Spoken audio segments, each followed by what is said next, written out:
Vítám vás u dalšího videa. Dneska bude ochutnávka a mám tady jednoho hosta. Je to... Tada! Teo, můžete mě znát z kanálu Mária Radičová nebo Teo 213. A teraz nějakou budeme ochutnávat takovou tyčinku. Tak, Dobre, to.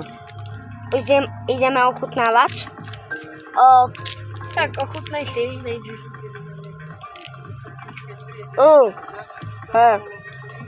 Musí stát mě. Počkajte, sme si Tak sa nie, na to ešte. takto medzi Teo. Tuto. No. Není špatná. Já už mám, čekaj. Mám velký kus. Tak kolik tomu dáváš 10? Kolik ty? Tak já dávám 6 10. Tak, 7 z 10 stačí. 7 z 10. A ty? 6 z 10. Tak, či jste vidičky a něco? Horví.